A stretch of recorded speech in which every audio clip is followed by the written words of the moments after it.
Alrighty, welcome back YouTube. Today we are working with our Sargent practice lock. As you can see, we have the back three pins, 6, 5, and 4 in.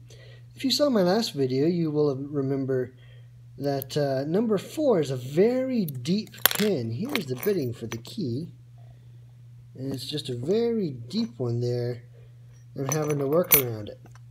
I finally kind of figured out how to do that relatively reliably.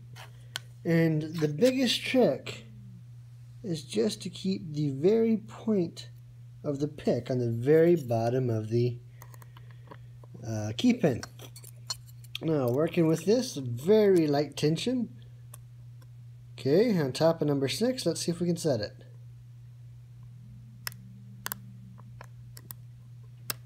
It slipped off there. Let's try again.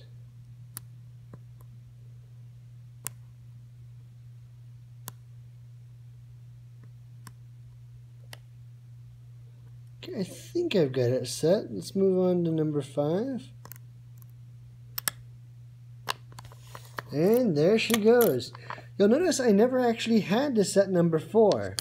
That is because no matter how careful I am, the shaft of the pick here always ends up setting that before I actually get the pick on it.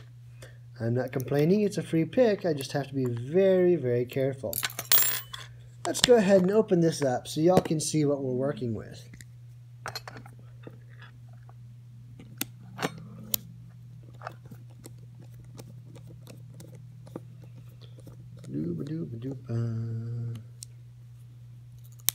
Trying to keep my hands out of the way.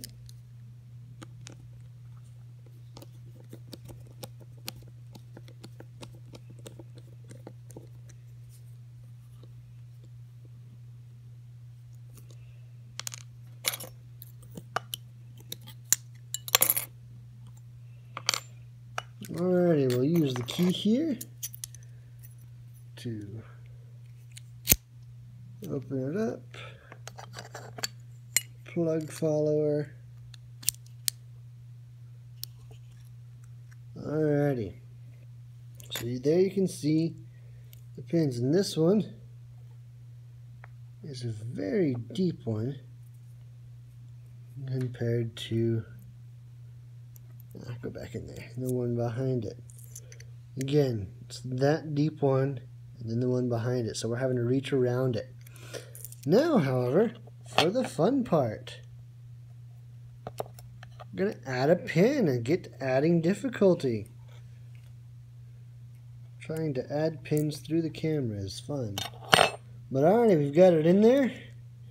Make sure it's flush, make sure we haven't messed anything up. And then back into the lock we go.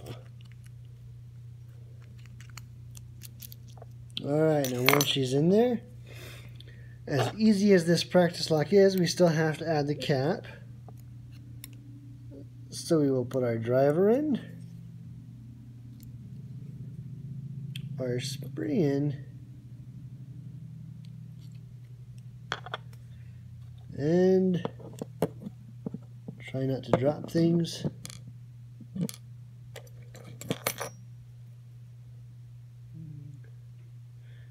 Finally, we will put our cap back on. And honestly, folks, that's all it takes to add or remove pins. I actually didn't even have to take out the cylinder. You can just do it entirely by here, but I wanted y'all to see, in fact, there were 3 pins in here. So next video will be me picking 4. I'm not going to embarrass myself by trying now.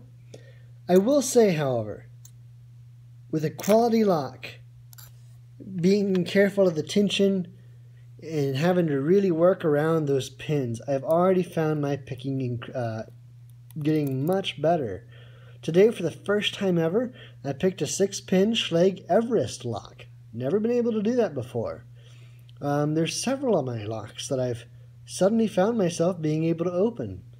So if you're just starting out, stick with it. And don't get ahead of yourselves, folks. If you're going to be doing this, what I do is I pick it. I have a goal of 3 picks each direction. So 3 times that way, 3 times the other way, clockwise, which, yes, is still harder. And then I set it down. I pick another lock, I do something. I don't want to memorize the exact mechanical motions. I want to learn feel. So I'll come back in 10 minutes and work on it then. Or come back a day later. The idea is to truly increase your skill and not just learn the mechanical motions for a specific lock. So I'm going to practice another 100 or 200 picks on this thing, and then we'll start getting fun and inserting 5 pins. Have a good one, stick with it, keep picking, and hope you join me next time.